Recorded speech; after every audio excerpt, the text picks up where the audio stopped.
Okay. Yeah, so Juan, I want to know about how can I have a kick serve? Right now I can serve a flat serve, but on a tense situation in a match, I know that a kick serve is a more reliable serve, plus it gives me a more margin of error. Okay. So can you give me a few pointers on how to develop a kick serve? Sure.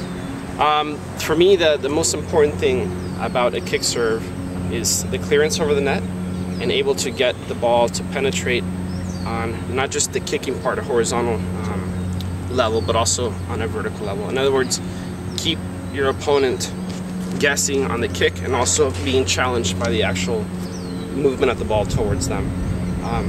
It's really important for me to mention that I see a lot of people as they're practicing the revolving game, they're practicing these kick serves, is they take things to a little bit too much of an extreme. And what I mean by that is when they start overdoing these bends, trying to get the proper spin. And I don't know if you've seen this, but it happens a lot when people are starting to learn kick serves. They put so much spin on the ball that the ball actually, when it hits, it does nothing. It just floats, it sits there. And that's the last thing we're looking for. We're looking for something that's going to hit, kick, and also penetrate. Okay. The misconception that I was alluding at is throwing the ball behind you and having you bend so far back. I need people to, I like to throw the ball further in the court and still keep brushing through and up on the ball. And that's going to give you that penetration vertically and also going to cause the ball to kick out. So where is the toss exactly like? So if I'm standing to do a kick serve, normally I hear that you have to toss the ball behind you, like 2 o'clock. But now you're saying it should be in front of me. So is it still at 2 o'clock but in front of me so that I don't have to bend my back to get the ball? Instead I'm going forward to hit the ball. We'll edit. Can you edit? No, that's fine. You edit after the question. Okay.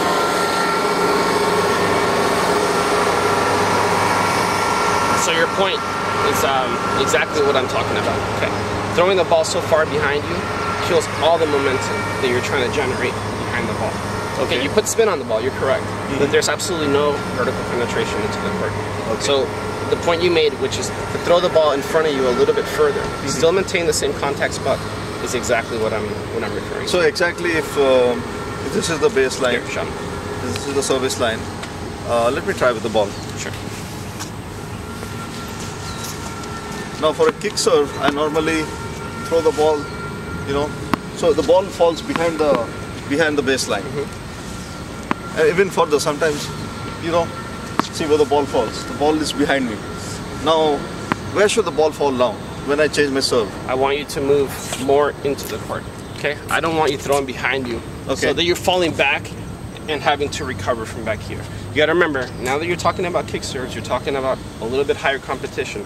So that ball is going to get returned quicker. And if you're falling backwards, having to recover, you're putting yourself in a really bad predicament.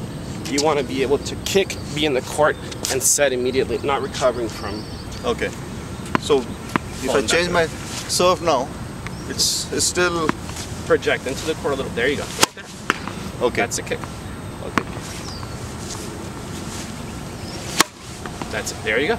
All right. And that gives you a good 2-3 feet clearance. The ball dives down, kicks out, and also has that vertical penetration.